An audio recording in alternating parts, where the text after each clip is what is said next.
So I'm just going to start us off. Good evening, everyone, and thank you so much for coming out tonight. My name is Olivia Van Nest, and I'm a second-year law student at New England Law Boston. This semester, my e-board and I have been doing a series of events touching upon different topics within the broader discussion of the death penalty. And so I'm really excited to be here today and hear from this excellent lineup of panelists that we have.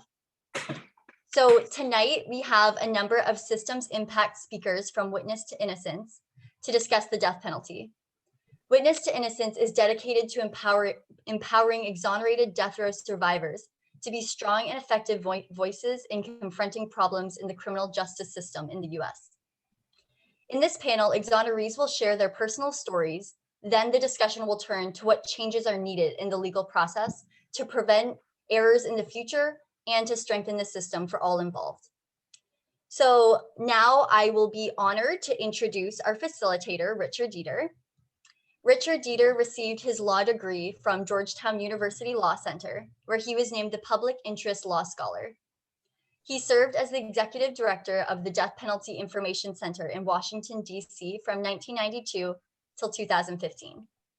He has authored 40 reports on the death penalty that have been widely cited in the national media and utilized at all levels of state and national government, including the Supreme Court.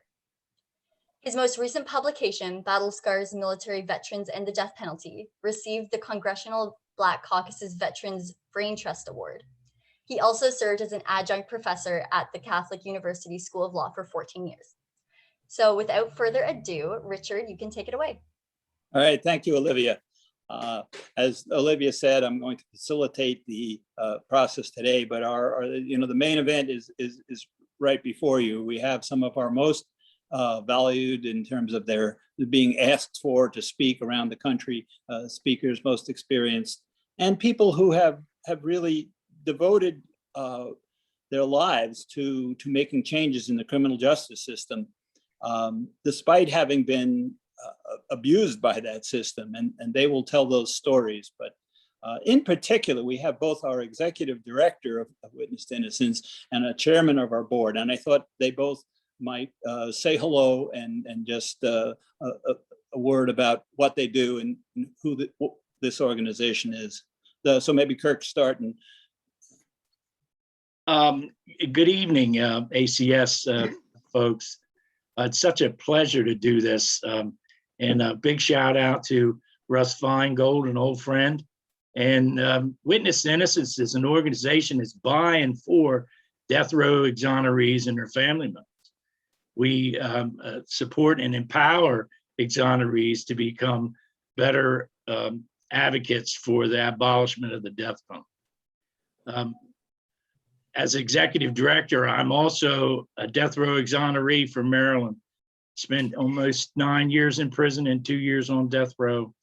And all of our folks that run and lead this organization are death row exonerees, even a third of our board. And with that said, I want to just pass it right off to Kwame Ajamu, our chairman of the board. Thank you, Mr. Director. Hello, good evening, and welcome. I am so glad to be here. This is actually the, I'd say the nerving of Witness to Innocence doing this particular project of A&J, Accuracies and Justices. So one of our main focal points to deliver good, solid contact with the opposing forces in the judicial system. That would be the prosecutorial arena. And we have a lot of fun doing it. We make good friends and we deliver a strong, powerful message. This organization has been around since I have come out of prison, which was 2003, founded by none other than the nun, we preferably call her, affectionately call her Sister Helen Prejean, and one of our own, number 100 exonerated, Mr. Ray Crum. We will get back to you shortly about all of these things, but I'm just happy to be here and glad to say a few things with the organization. All right, thank you, Kirk and Kwame. And of course, we're going to hear from Sabrina very soon. She's been a board member, and she's been one of our, she's the first woman exonerated from death row. She can tell her own story. But what I want to do very quickly is just to outline what we're going to do this evening. As Olivia said, you're going to hear some personal stories of people who were wrongly convicted and spent years on death row, and what that means to their personal lives, their families. But they're also going to talk about what they think went wrong with the system. This is called the Accuracy and Justice Workshops. It's a little different from what we often do, what the exonerees often do, which is talking about what it was like on death row. And instead, we want to focus somewhat on not just the death penalty, but what steps need to be changed in the criminal justice system so that we don't have any, or as few as possible, wrongful convictions, whether they be life sentences, death sentences, or years of life sentences. There's too much of this. It's strange that Innocence is just now becoming a focal point of work in criminal justice. You see conviction integrity units starting now in prosecutors' offices. Where were they 10, 15 years ago when these mistakes were being made? But fortunately, things are changing. We've given these workshops to prosecutors' offices, district attorneys, and to judges all over the country. And the reception is good, but there's a lot of folks we haven't yet reached. So each of the presenters are going to talk about, as I say, both aspects, their lives and their thoughts on what needs to be changed. We won't have questions until they're all three are done. We don't want anybody to be, cut off or shortchanged. And at the very end of those three, I'll just ask a few more questions to draw out anything that needs to be said or that they wanted to say. And then we'll let you ask away for any questions you have. I think it'll happen through the chat, and Olivia can identify the questions, and we'll try to pick, if there's too many, do the best we can, but you can always email one of us later and maybe we can get back to you. So with that, we're going to have Sabrina speak first. After all, the other two got to say hi. So Sabrina, and then we'll hear Kirk and Kwame. And so I'm sure you're going to get a special privilege to listen to these talks tonight. Thank you. Hello, I'd like to thank you all for having us, and it's an honor to be here today. My name is Sabrina Butler Smith. I'm the exoneree from Mississippi. In 1989, I was charged with killing my son.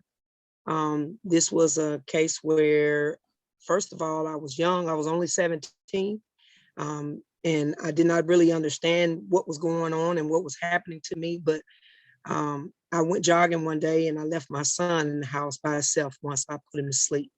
When I jogged to the end of the street, I came back and went in the house because I kind of knew when my son would wake up. And I went to the kitchen first and got a bottle, went into his room, and I noticed that he wasn't breathing. So I panicked.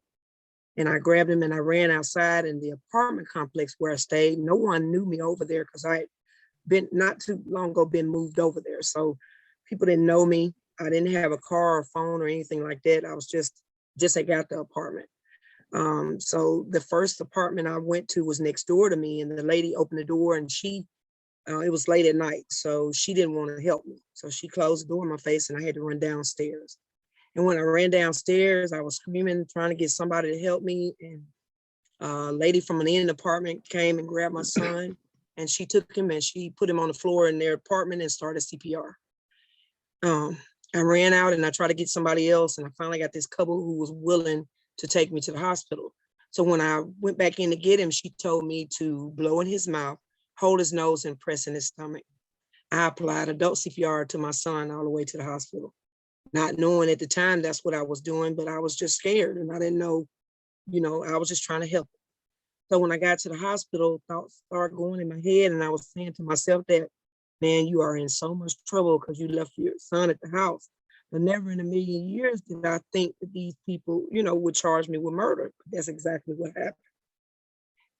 When they started asking me questions, I wasn't honest. I started making up things because I was, scared, like I said, and I knew it was wrong for to leave him at the house, but I didn't deserve to be charged with murder. I ended up being interrogated by the police at 17. I didn't have my parents there. Been in Columbus on my own in Mississippi since I was 14. So I was basically, living there as a kid myself, trying to take care of two boys. My oldest child at the time was at his grandparents' house. So they started questioning me and yelling and screaming and telling me I beat and stomped my baby. And they said all these horrible things to me, and that went on for like 4 hours of interrogation. And I was done. I was drained. I didn't know what I should do. I was scared of those people, and I just signed what they told me to sign. People say to you, well, how could you sign something that you didn't do? Well, you have to be interrogated to understand exactly what police officers do in interrogation rooms. Well, when I signed the document, they charged me with capital murder in the course of child abuse. They charged me with a child abuse charge that wasn't even a law until 23 days after they locked me up.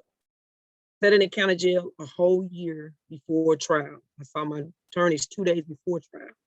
I had 2 court-appointed attorneys. One was drunk during the whole trial. Never had any type of preparation. Didn't know what the jury was supposed to do, be, or anything like that. I just knew that they didn't look like me. I knew it wasn't a jury of my peers, and I knew that they were going to throw me away. Just looking at the jury, everybody did not look like me. And so that's exactly what happened. They charged me, they sentenced me to die. They charged me March the 13th of 1990 with capital murder. They charged me to, sentenced me to die by lethal injection July the 2nd of 1990. When I made it to death row, I was 19 years old. I sat on death row 2 years, 9 months before my case was overturned. Ended up with 2 set of attorneys who really investigated the case. Found out that my son had heart problems, kidney problems, and chronic bowel syndrome. It was nothing that I did to cause his death. Didn't even deserve to be on death row at all. I ended up with a jury of my peers. They took an hour to deliberate.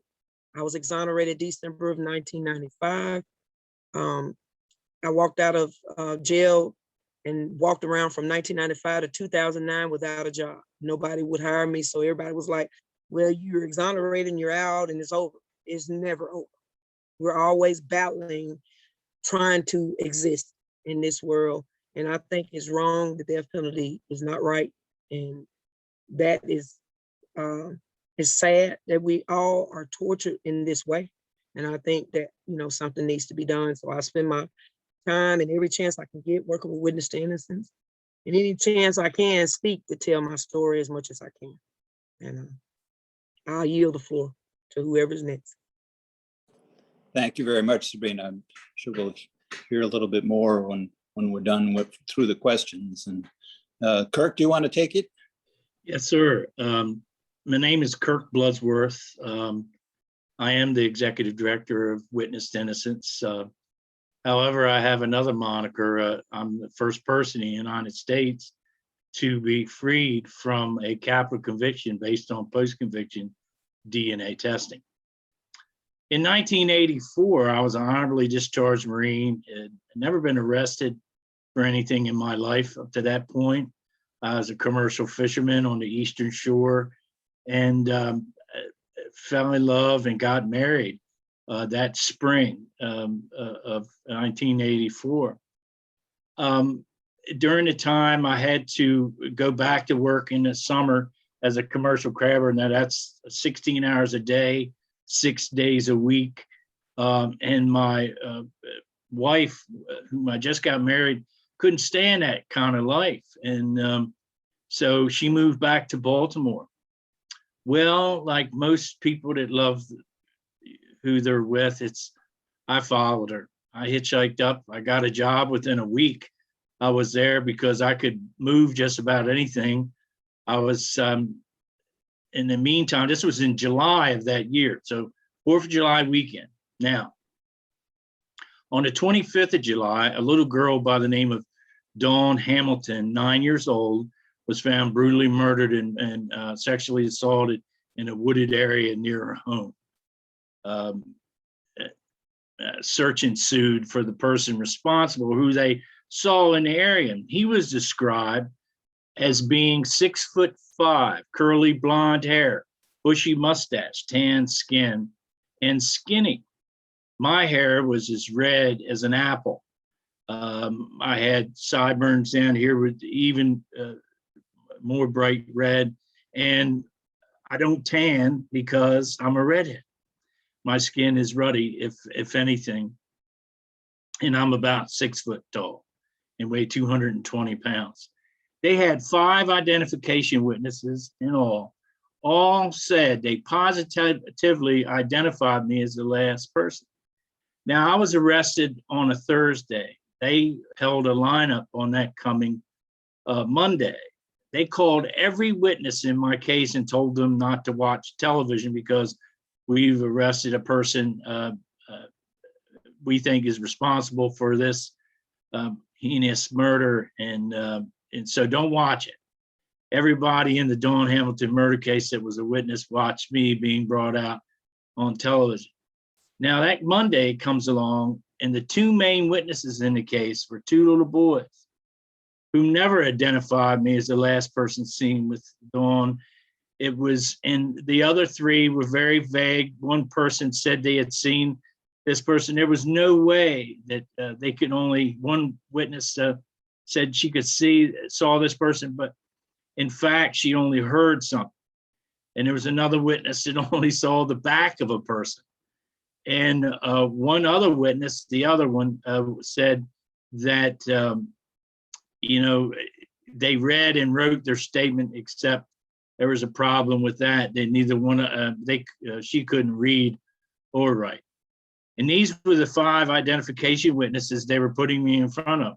Now, after 2 weeks of some sort of stewing over this thing, the 2 little boys' parents called the Baltimore County Police Department and told them our children has made a mistake.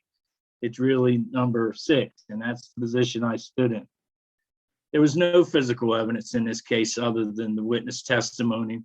There was nothing. There was no, there was DNA and different things like that, but that wouldn't even come to play because I didn't even know what DNA was for almost another 5 to 6 years.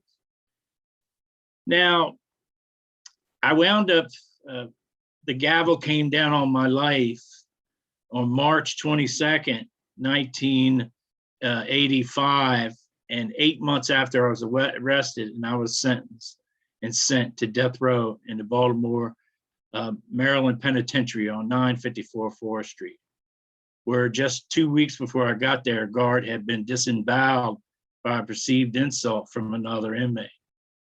This was my home. When that 300-pound door slammed shut, my life was over. At least in all intents, I was 24 years old and never been arrested, sit in a cell that I could touch either wall by just stretching my hands out, my arms straight out from the side like I would do calisthenics, and I could move from one side to the other and touch the cell wall. Take 3 steps in the back door and be to the front door. I remember that that day I got my stay in the mail, and the guard just shoved it through the mail slot, which is a drop-down door where you can get your food and stuff. And it just fluttered down and landed right between my feet like a Forrest Gump feather. I picked it up, and it was going to tell me, "You shall die by gas, cyanide gas in the gas chamber in the Maryland Penitentiary." I didn't have any idea what was going to happen to me. I just knew that they had the wrong man. I did everything in my power to try to push them to I wrote so many letters and just one thing after the other that obviously I knew every witness was wrong because I wasn't there. This was my day off of work. I never, left the house until after 1 o'clock in the morning. And for all intents and purposes, Dawn was killed prior to that. Nobody wanted to hear what I had to say. And they also missed something I think was probably the most valuable thing that they could have missed. It was a police report about another suspect, Brady material. I'm sure a lot of you lawyers, budding lawyers will figure out what that is in the days to come. But it was this material about another suspect 8 days before I was arrested. Now I want you to think about that, because that would turn out to be the most important thing in my life 19 years later. Now, I got a new trial based on this evidence that I was talking to you about, and it was the Brady material about another suspect, and they said it wasn't exculpatory, but the prosecution said it wasn't, not us. We said it was, and they, refused to agree, refused to do it, and the judge sat on the evidence about the other suspect for 2 years, never said a thing. My case was overturned, I was retried, and the same thing happened. The gavel came down on my life, and this time they sentenced me to double life instead of death. But I was going to die in prison, an innocent man, and nobody was going to hear about it. Now I want you to flash forward. It's the summer of 1989. I'm a prison librarian, so I've read everything from Gestalt psychology to Stephen King. Prison libraries aren't that adequate, if you know what I mean. They have a lot of different books in it, nothing the average person would read, but that was our library. And I read this book called The Blooding. It was written by Joseph Womble, and it was the first time this new technology called DNA was ever used in a criminal case. And to shorten this up even further, there was 2 murders that happened over in England, in Narborough. They had no idea who committed these crimes. Now, what they did, they hooked up with the guy that invented DNA. His name is Alec Jeffreys. He's a professor at the University of Leicester. And he said that, wow, we can find out the positive semen and get their DNA from that. And sure enough, they did, but they DNA tested the male population of the town, and they could not believe that this person wasn't in their midst. Now, after 3 months of this, a man was overheard bragging to some friends of his that took a DNA test for somebody else. Now, the test he took was for the real Narborough killer. Now, you have to imagine now that not only did this point to the real person responsible, but it also exonerated a man who falsely confessed to the Narborough killings. And it implicated this other guy. So Colin Pitchfork was the real person responsible for the Narborough killing. That was my epiphany. If it can convict you, it can free you too. And I sent a letter to the prosecutor and said, I want to take this new test. And she wrote me a letter. And this is what she said: we regret to inform you the DNA has been inadvertently destroyed. I have to tell you that I was one upset fella in this place. I just couldn't believe that they had, done away with this thing, but they didn't. It turns out my lawyer, who was the Superior Court chief judge in Washington, D.C., whom was my attorney at the time. Now, he went and looked for this evidence because I've asked him to go ahead and check it out one more time. And sure enough, before he left, he found where it was at. And it was in the judge's closet in a paper bag in a cardboard box sitting in the floor. There was the evidence that not only I needed, but Dawn Hamilton's life and case as well. it turned out that that was tested by Dr. Everett Blake in California, and then later tested by the FBI after about a year, who also agreed with my expert, with our expert, Dr. Blake. Now, I get out of prison and everything's all hunky-dory, just like Sabrina's saying, you know, but they don't want to do nothing for you. And, you know, I got some money, but it was about $3.89 an hour. You go look at it that way, where I stayed in this place. Now, flash forward 10 years. I'm sitting in my office and the phone rings, and it's the prosecutor. The woman who called me a monster in 2 different trials. She said, we have an update on the Hamilton murder and I want to speak to you. So I met her in town, and it turns out that it was a guy that was not 6'5". He wasn't even 6 foot. He was 5'6" and 160 pounds. That wasn't me in the 8th grade. You know, I just was flabbergasted by this other thing. That police report that came in 8 days before I was arrested was about him, and they never went back to check. He was, Kimberly Shea Ruffner was convicted of the crime. He pled guilty. He says he don't remember me. I find that very hard since my case is on the news every day. But, you know, he's going to have to deal with it now. It's his crime. And, you know, I have pushed for DNA testing across this country, and witness identification is one of the leading problems of wrongful conviction, and not to mention a whole host of other problems. You know, with that, I'm gonna end, and I've been out now about 20 years, and I'm gonna put it right off to my chairman of the board and a good friend of mine, Kwame Ajamu. Thank you once again, Mr. Director. And again, I'm glad to be here. Also humbled by both of my brother and sister's experiences. Always I am. My circumstances started much like Sabrina's as a 17-year-old child.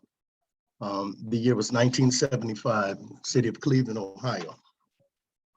And along with my brother, my good friend, I would be arrested, charged with aggravated murder, attempted aggravated murder, and convicted and sentenced to die all before my 18th birthday. What had happened, as we always say, was that on this particular day, which in my case would have been the worst day of my young life, a United States money order salesman by the name of Harold J. Franks, a Caucasian man of 59 years old, entered our neighborhood on what would be the last day of his life, as he was not only robbed of his liberties and his finances, but also of his life. He stopped there at a store in my neighborhood, Fairmount Cutrate, neighborhood store, to do his business. And upon leaving the store, he was accosted, robbed, and murdered. The proprietor's wife, Anna Robertson, was also struck in the neck by gunfire as she looked out the window to see the assailants. To which in court, she would testify that neither assailant was myself, brother, or friend, as she knew us for many years. It was a neighborhood store. So there you have it in a nutshell. 3 kids, death row. And so this is where the real journey begins. Because in that cell is where I became a death penalty abolitionist. And I don't mean it in the sense to which we are fighting today. I mean it in the sense that all I could do was hate in my heart the system that had procured the situation to which I had befallen. I did not know any legal revenues. I did not know anyone to call. In fact, there was none of that at that particular time. Witness to Innocence did not exist. And a guy by the name of Barry Shack was on the way of coming up with the Innocent Project, I do believe, starting with the ministries there in New Jersey. So we were pretty much debuckled in terms of how to get legal help. And so I had to do my time on death row very, very prolifically. And I say that with Sean in my heart. My third day there, I witnessed a man scream for over 6 hours, simply because as we played chess by numbers, and his cell number correlated with one of the moves that was made, he thought in his mind that it was time for his cell to be opened for his execution, and he screamed bloody murder. To my chagrin, because I was thinking that he would stop, someone would come and help him, and it didn't happen for the rest of the remaining shift, which was about 5.5 to 6 hours. When the second shift came on, they dragged the old man out of the cell, and he went away for a couple hours. He came back, and you could tell that he had been heavily sedated. So that was the third day. The first day there, after they befouled me by making me strip and looking the oil effects of my body, to which I won't say out loud, and calling me different names, I was escorted past my cell to witness the electric chair personally. And get it, 17 years old. And he told me that that would be the hotness of my date, that I would sit down and she would burn me up one day soon. I could bet on it. Words to that effect. So death row for me was a mighty sense of terror, as it was for every individual. We suffer from PTSD today. Those of us who are able to illustrate and or demonstrate these measures are before you, sometimes now, sometimes later, and all the time, as we are avengers against capital punishment. When I was a kid, there was no rules and no regulations to follow. We didn't know anything about it, which is what makes me being the chairman of Witness to Innocence, this great organization that is compiled of men and women like myself who are death row survivors and who challenge the community to come out and be one with us in this fight against capital punishment, as we speak to representatives of state and government as such, and support these bills, which hopefully we can get everyone to do so in the coming months and years to follow. Witness to Innocence has always been a very, like a big brother and sister to me, because when I got out of prison, as I said, my ventures in prison was that I had to actually get a parole. I didn't get exonerated as some of my brothers and sisters have. I actually had to forego the entirety of a very bad situation based on the fact that I was innocent through all of the 28 years of my incarceration. But I was able to find in that the relief and education, and thus became administrative clerk in the education department, helping to serve thousands of individuals who were not blessed with having been given high school diplomas or college degrees. I would go on to facilitate the NAACP coming into another institution, which is when they felt like, this dude must be doing too much self-service. And they gave me a parole in 2003, which was right about the time that Witness to Innocence was coming into being, of which I knew nothing about, because my quest at that time was to get my name cleared, and my brother and my friend was still in prison for, it's easy to go in as a group, but it's very hard to stay together and or be paroled or released at the same time. And so from 2003 until 2014, when we were actually exonerated, I would fight an endless fight to see that justice was served in the right manner, up to which it had not been served so many years ago for 3 little boys who were innocent in the state of Ohio, city of Cleveland, county of Cuyahoga in 1975. And so as it was, I was pitted with what to do. I was fortunate in that with my future shock came the reality of a beautiful young woman. I met her a month after getting out of prison, and she would marry me, become my best friend, my mother, my sister, my everything. To this day, she has helped me along the way in so many ways. And she went on, and she is also a member of Murder Victims and Corporations, as her brother was murdered in 1997 too. So, you know, we have stories between us, and we have history, and we have that love and support systems that is needed throughout, especially with Witness to Innocence, which is one thing that we actually support very, very strongly, is family support and the comfort that comes from having your loved one there. And so having gotten married, it would take 11 years in my quest to free my brothers and our names and be exonerated. I met first a lawyer who suggested that some kind of way we would highlight these atrocities, and thus he sent me to, of all things, a young 24-year-old freelance writer for a free magazine in Cleveland by the name of Scene Magazine, and the kid's name was Kyle Swinson. And we met in Starbucks coffee, and I was so, wow, you know, I was in prison longer than this cat's been alive, you know. But here was the magic. When we sit down and talk, he didn't talk like a 24-year-old kid, you know, and this was because I had everything that a journalist wanted. I had all the paperwork, I had all the material. He didn't have to go looking for nothing. I had it right there, and he was happy. And this kid got down, and here we are today. The matter of 1975, when I was arrested, there was a kid also involved. He was 12 years old, and he was the one that said, "I do," when the cops asked if anyone knew or seen or had any information about this robbery. And so his name's Edward Vernon. He was 12 years old, 5 years my junior at the time, so he was really a child. And he would go into police custody, where they would contact his parents. Unbeknownst to us, his mother was in the hospitals suffering from ovarian cancer, which the subsequences of that is that she passed away.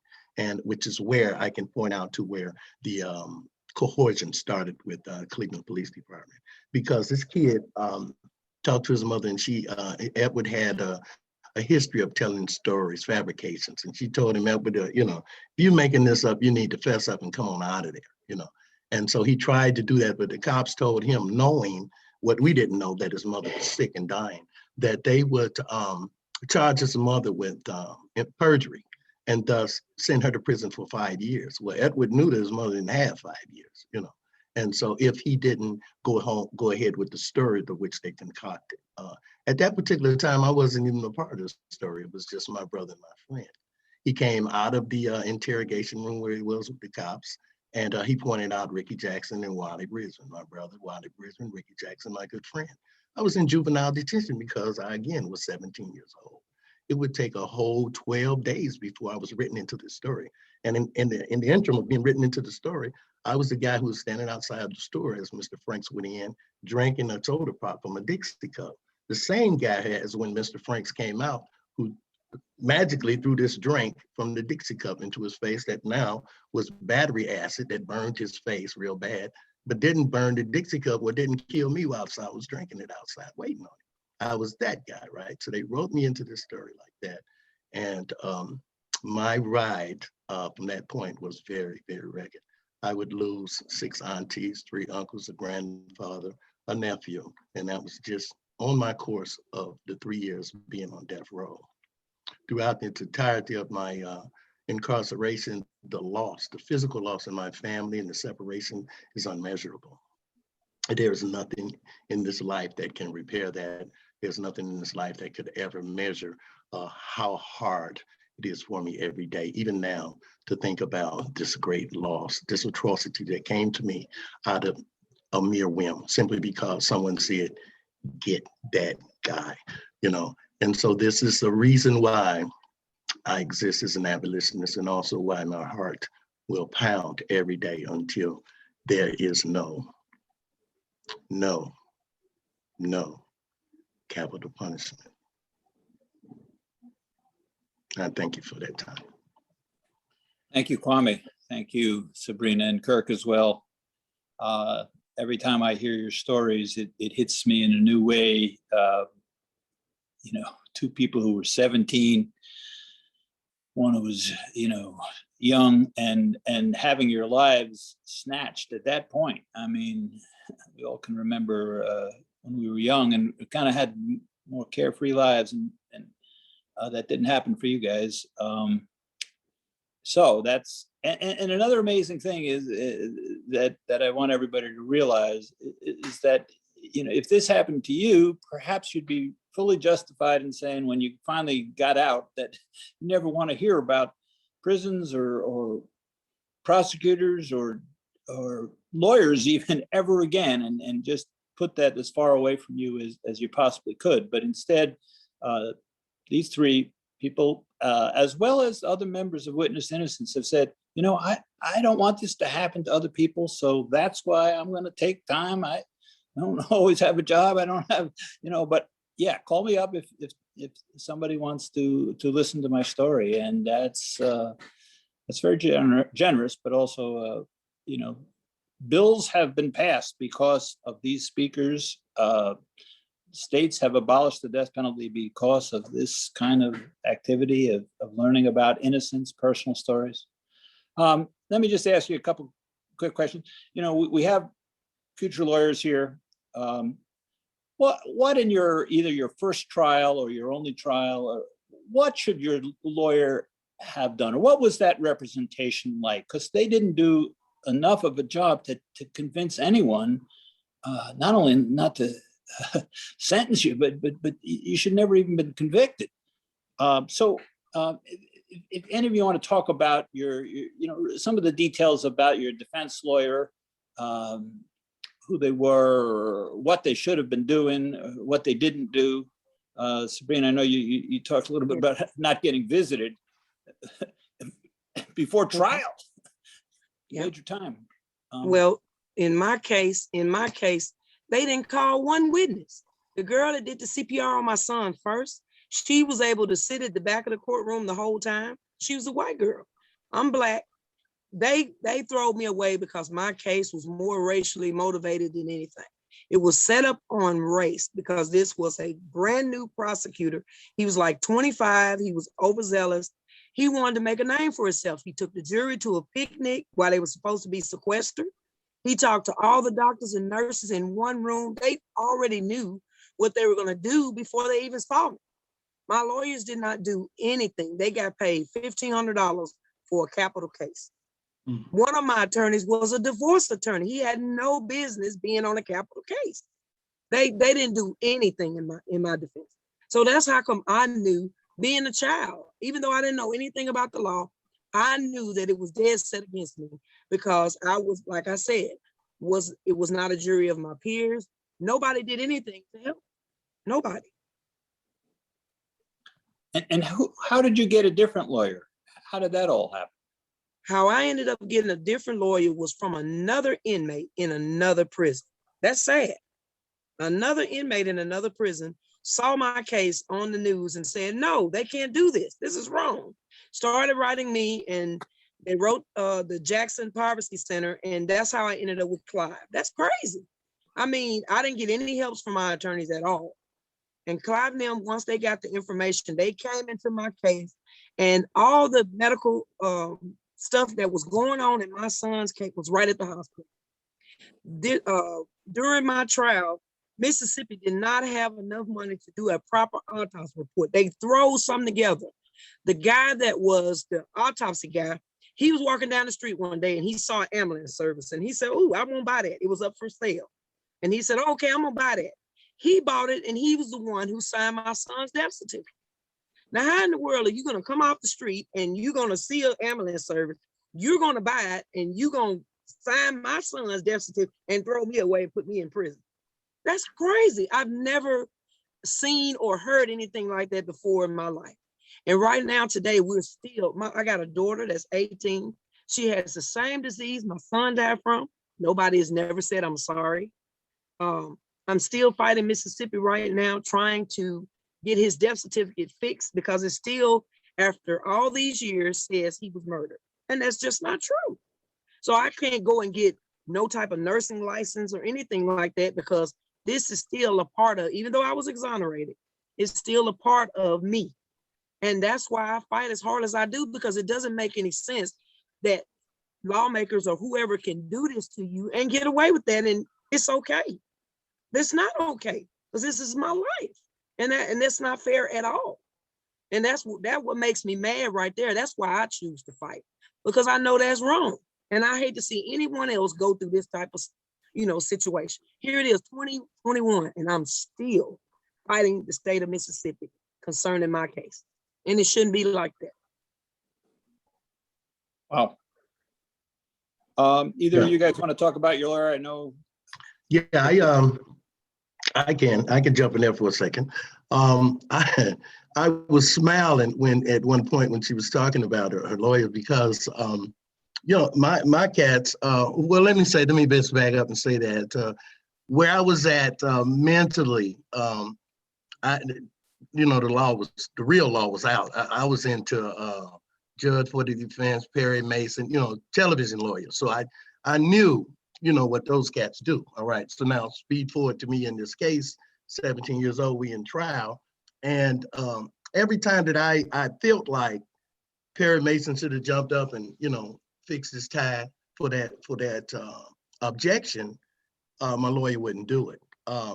And so I have to tell you that as time went on, I realized that I should refer to the lead lawyer as Heckle, because he was a pathetic drunk. And this is why my defense was such, because half the time he was so drunk, he was in a stupor. And the second chair I referred to as Jekyll, because he was just a soft, as you would, how do you say, semi-passive follower of Heckle. And he because he was the second chair, when he knew that something was amiss, he still would not go, past the first chair. And so he would just sit there knowing that he should be objecting. And this happened, I don't think that there are 3 objections in my entire transcript for a capital murder trial. And that's insane. So much so that the judge even told me, well, your lawyer's not objecting.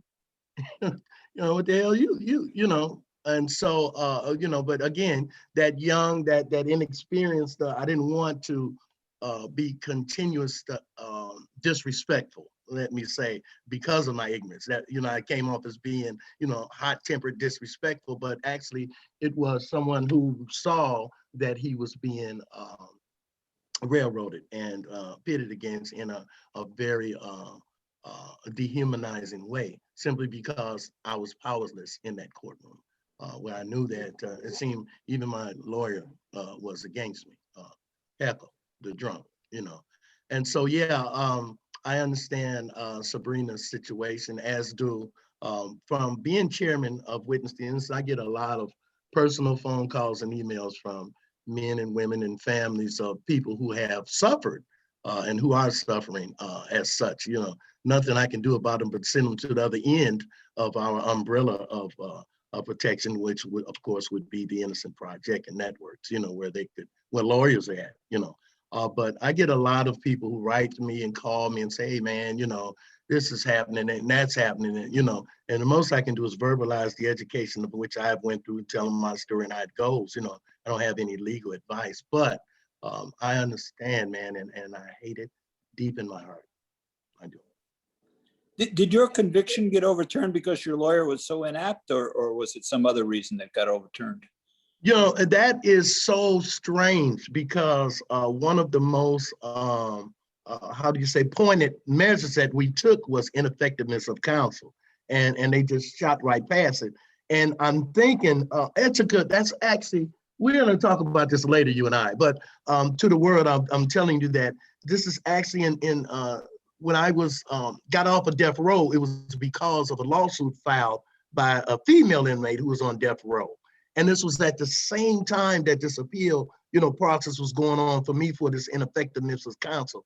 And I'm seriously wondering if they say, well, hell, he's off death row, and just let it go, because I never, ever got a response back from the courts on that with that guy.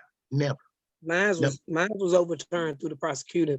I had 23 violations against him. So mine was overturned because of that. Misconduct on the prosecutor. Yeah. On the prosecutor. Kirk, you got some lawyer stories or what? I would say so.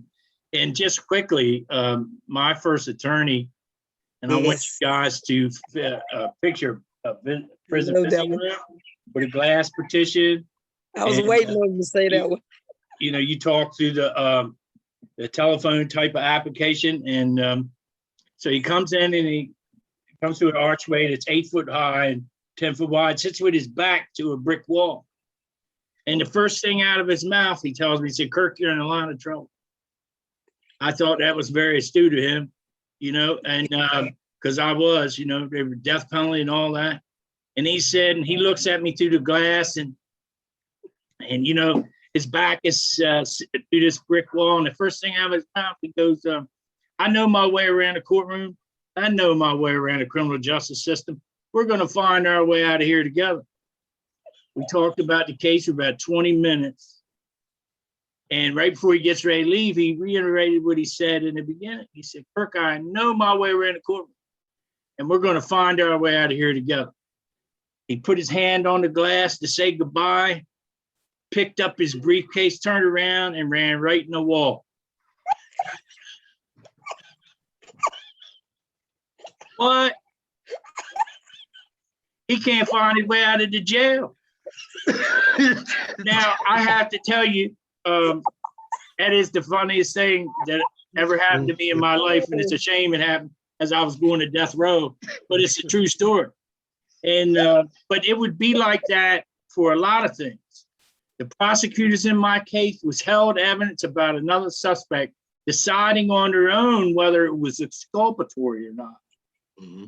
They were missing all kinds of stuff. We never even got to the ineffective claims of our attorney because of what the prosecution was doing.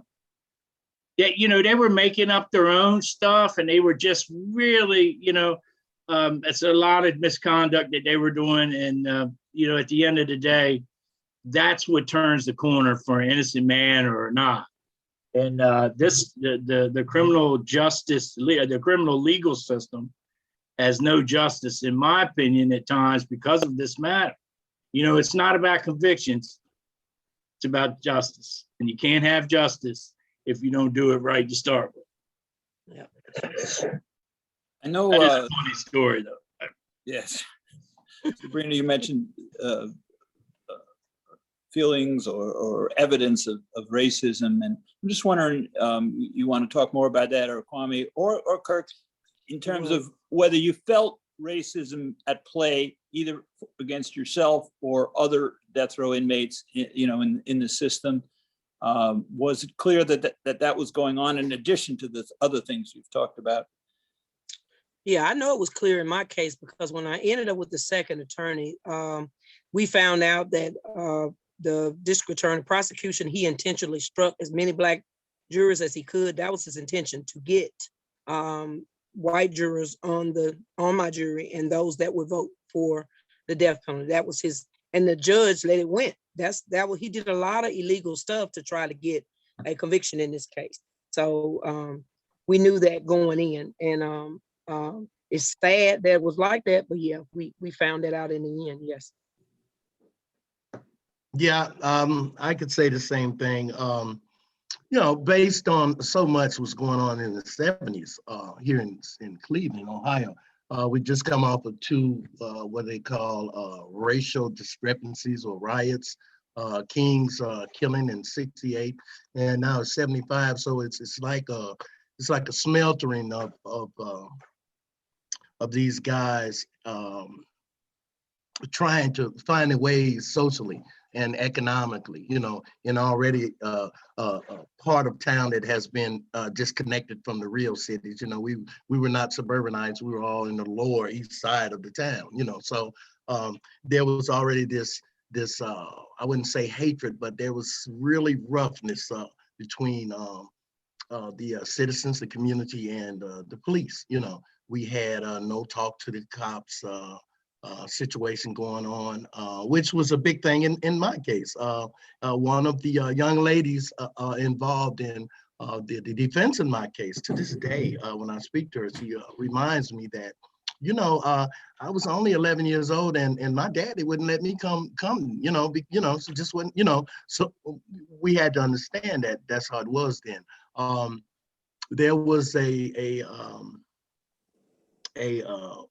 unspoken or unseen situation with the police and Blacks at that particular time, or peoples of color in the city of Cleveland, especially the lower developmental parts in the city where I come from, as they say, out of the mud. And so, those cops would always stop, and it was nothing, just like it is now. You see them doing the Rodney King to somebody. They broke up a crap game. It wasn't for legal reasons. They would take the guy's money and kick them in the butt and send them on the way. They were those cops, and it was just too many of them. It was just too many of them that were what we considered bad cops. And so, the racial tensions was high. John Corrigan had the strong arm over all of the politics. He was the prosecutor from way before I was born. I would say back in the 40s, he was the prosecutor up until right around 76, 77, But this cat was so strong from Cuyahoga County that he could say stuff over in other people's counties and they follow what he'd say do, He was that guy, Father John, So it was very bad. So much so, man, that I would say if you had to compare yesterday to the day, the only difference, seriously, would be that there are phone cameras. We have cameras. We have ways of recording it. Yeah, only difference. Never experienced any racial issues, but jurisdictional disparities for sure, because Baltimore County, there's 24 counties in the state of Maryland. Out of the 21 people that were on death row, 19 of them came from Baltimore County. And I was at number 19th. If it even reached the level which they thought it would, give you the death penalty, they would give it out. And this is one of the big issues about this. So if, Cuyahoga County in Ohio might do it differently than some other county in Ohio. And the same thing with, Baltimore, Montgomery, it was always done differently in different places. And, it's unfair to do it like that. And they just willy-nilly do their own thing. But I was really disappointed in how we all were treated in these cases. All right. I'm not sure if there are questions yet in the chat room that any of the audience want to ask.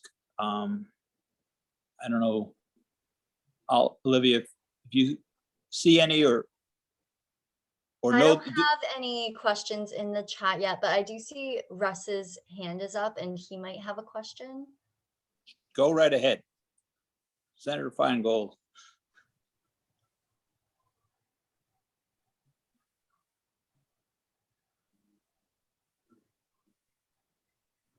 Can There you he hear is. me? Yes. Hi.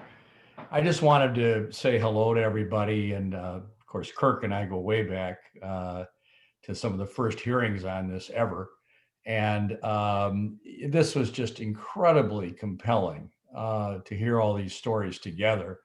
And we at ACS are extremely honored to work with you. Last summer, I was a new president of the organization, and I thought to myself that the president is trying to suddenly revive the death penalty at the federal level as fast as he could, partly because I think he knew he was on the way out and he thought maybe it would help him get reelected.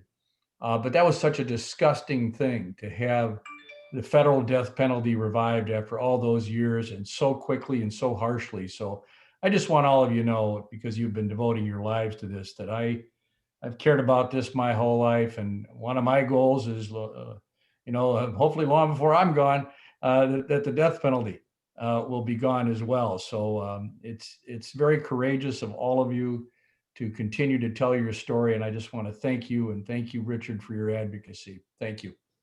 Thank you, Senator. Thank you. It's a privilege. I Thank do you, have Senator. a question here from the audience. It says, I'm currently working at a post-conviction clinic, and one of the hardest things is hearing how hopeless some of our clients are. Is there anything that your attorney could have told you when you were still in prison that could have helped you get through the hard times? In Yeah. my case, Go I ahead, wish they would have just met me where I was. A lot of different, not saying all attorneys are like that, but mine came in with a non-caring type attitude. When you're dealing with children or people in general, I think that you should meet them where they are. You know what I'm saying? When they're going through this type of thing, and really investigate the case. Don't just, okay, yeah, whatever. You know what I'm saying? Meet a person where they are. I could further, as you say, ditto that with Sabrina on the level of the young. In my particular case, and with the attorneys, aforementioned Heckle and Jekyll, was the despairing fact that I didn't have the trust that they believed me. And so during the totality of my 28 years in prison, all the accomplishments that I made and all the help that I gave others, I never ever spoke to my position in prison because no one believed me from the word go. And that was in my mind and heart. And so I have to prove it to them, And so I think that with all due respect, the first and foremost thing that an attorney should do is win the confidence of especially a person sitting on death row. Yeah, win his or her confidence, because it went a long way with me not having the ability to trust that someone would believe in my innocence, other than my mom, Yeah. Well, certainly in my case, you got to tell the truth. Your lawyer has to tell you the truth. Yeah. It's not about what he thinks he's going to do, or she, or anything like that. It's about what they're going to do. And at the end of the day, that's all you have. You have to be able to trust your attorney to do the right things. Now, that being said, make sure that when he turns around, he don't run into the wall. And I'm saying that not just a tongue in cheek, but it's a fact. It's a fact. You can't string these people along and tell them what they want to hear. You got to tell them what they have to hear. And that's the best thing in the world. And not an attorney that I know that's worth any saying would ever, tell you something that wasn't so. I had my second lawyer in my second trial told me to pack my bags. I was going home. I would be in prison for another 7 years. So you gotta get somebody that's going to tell you the truth, whether you want to hear it or not.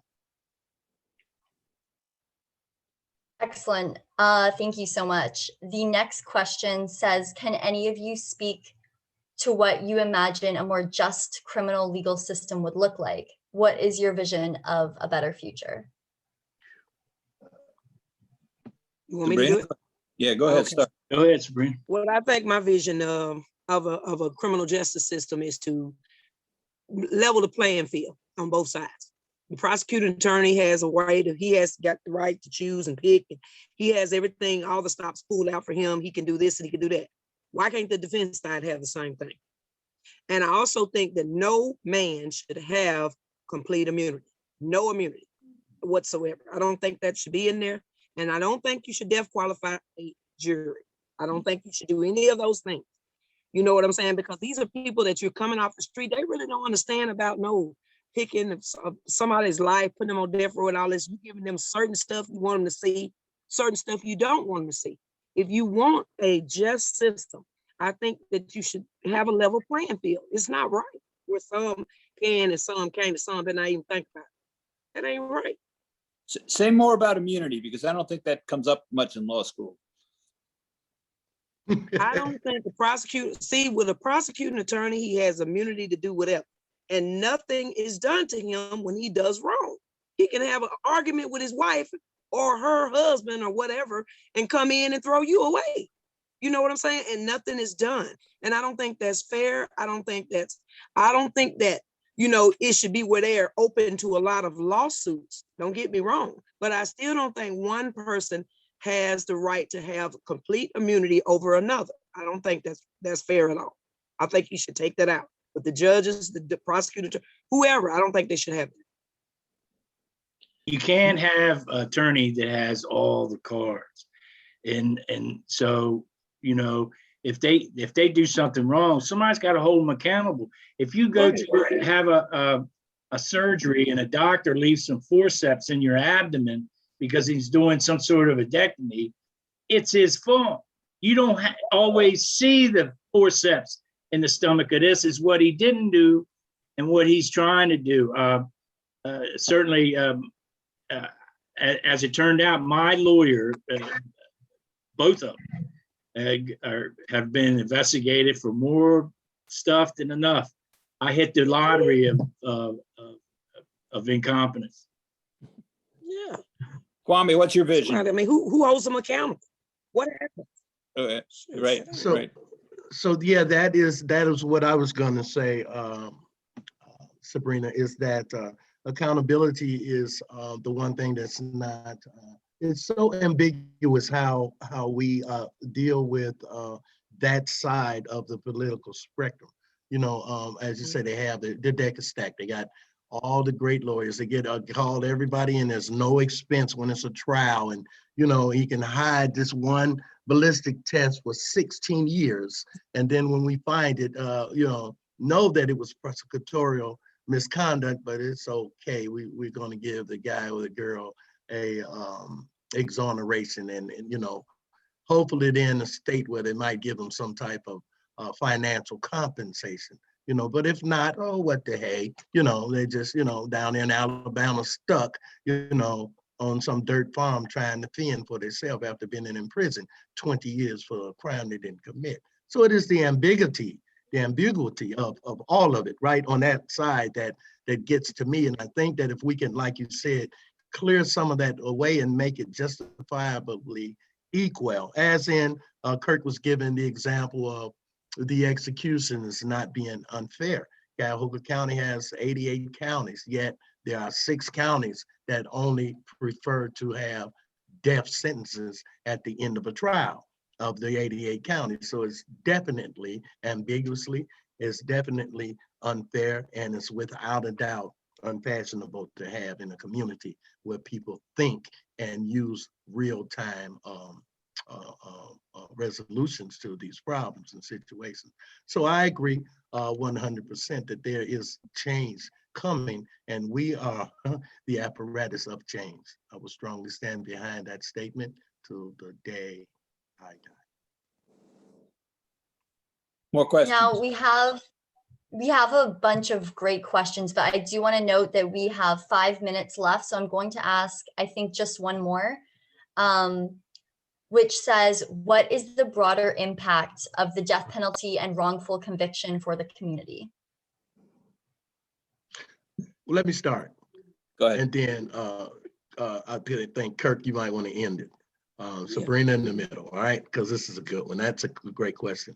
For me, my little 2 cents there is that it destroys families, it destroys livelihoods, and it takes away all of the hope that is generated through these families and these communal situations. Just personally, when I went to prison, I lost, that I have aforesaid mentioned, so many of my family members. Now imagine just this little poor little me in the cell. What that's doing to the siblings, to the nieces, to the nephews, to the children, to the ones that are actually losing that mother, that uncle, that brother, that son that are there. I'm in the cell. I'm not there where the breadwinner has been taken away, or the one who pays the rent, or the one who comforts everybody, or the matriarch, you know, and it's in the grandparents. So it destroys families, and it can never be replaced, as I've said, not through money, not through commitment, not through anything. You said, go ahead. Well, you know, it's we need to use best practices, and you know, Kwame mentioned ballistics. Some of the stuff, so-called forensics that we worked on so many years ago, bite mark evidence. We've got a case, we got members that have to follow that. We have to follow God. And folks, you know, it really comes down to the fundamental thing that I said before. You got to tell the truth, man. This is about truth. This ain't got nothing to do with who's winning. Although in an adversarial system of justice, a lot of times it's adversarial to the truth. We can't have that. That's my 2 cents. Sabrina, what impact on the community that you lived in?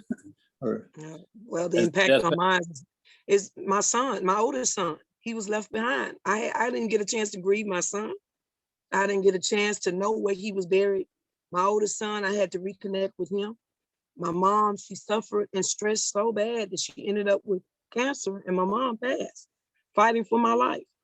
So it took a lot. I don't know about the community because we really wasn't there, but everybody in the community knew that it was wrong. A lot of young girls, teenagers came to me and they said, we remember your case when we were younger. And that just scared us to know that, you know, what a world we were living in. Was this going to happen to us with our children or whatever? So yeah, it was horrible. And I don't think that should be done to anyone. is it the death penalty that pollutes the system, or you know, does that have a special role in all of this, the death penalty, or is it, you know, problems in the criminal justice system generally? It's the death penalty and the problems in the justice system as a whole. We're not getting it right. So they go hand in hand, I believe. That's right. By us not getting it right, why do we need the death penalty? We don't get it right at the lower level. So I don't think we should be having the death penalty because we're not getting it right. That just go to show you human error. As long as there's a human element surrounding the death penalty, we should not have one because you're gonna get it wrong. Look at us. We can't trust the people to move the snow around, right? How are we going to get the people to get to give somebody a fair shake and want to take their life all at the same time? That's right. Can't do it. No doubt the system is flawed. It's flawed. Adding the death penalty to a flawed system creates, as I've said, the torment in family, the loss of so many things that we would take normally for granted. You know, whatever privilege you had in society is gone. Your rank and file, you have become a number. I went from being, before Kwame Ajamu, I changed my name. My name was Ronnie Patrick Bridgman. And I went from being Ronnie Patrick Bridgman to A143-953, which is a stigma put on to me as if we're given to the Jews in the death houses of Ashebal, right? And so there is something that the prolificness of all this, how all this illness, this death comes around in a circle, you see, and it's all played by numbers and hues of skin, you see. I lost my mother 5 months before I was released. And you know, you can talk to every single soul in this group and they would tell you the same thing. It takes away lives, it takes away souls. And we can't be having it the way we were having it. We need to fix the problem by not making a problem. Yeah. Well, we're at time now. Yep. Good timing, all of you. That was perfect. But I guess if I'm giving last words, I'd like to thank you all for joining us. It was truly amazing to hear about your experience. And I do just want to note, thank you for everyone coming out tonight. And there is a keynote address from New York Attorney General Letitia James that's going to start in 10 minutes if anyone's interested. And other than that, thank you for your time. Your stories were amazing. I think everyone here benefited a lot from hearing about all your experiences. Thank you, Olivia. We do want to you. ask people, and I think Allison or Olivia have put in the chat, if you can, Yes. if you who are listening, I know you'd love to applaud and stand up and hug these people and thank them, and that will happen some other time. But if you could fill out the evaluations openly as you want, but they're really valuable to us in our talking to other groups and saying this is happening. A lot of organizations are facing these issues. We need, it helps raise funds. So fill out the evaluation that's in the chat. We really appreciate the opportunity to speak with you. And I, once again, want to send my thanks to the exonerees and my amazement for what they've done with their lives, because I see them do this again and again. It's not easy for them to tell these stories. This is them. This is their life being, torn open. Thank you. And So- if you want to so see, much. and if you want to see more of us exonerees, go to Witness to Innocence, www.witnesstoinnocence.org, and you'll see it's more than just us as speakers. That's right. We would love for you guys to check our website out. Thank you so much for having us. The Thank you. website was just put in the chat as well, so everyone can check it out. Thank All right. you. Thank you, everyone. ACS and Olivia. Thank you so much. Thank you Of so much course. for having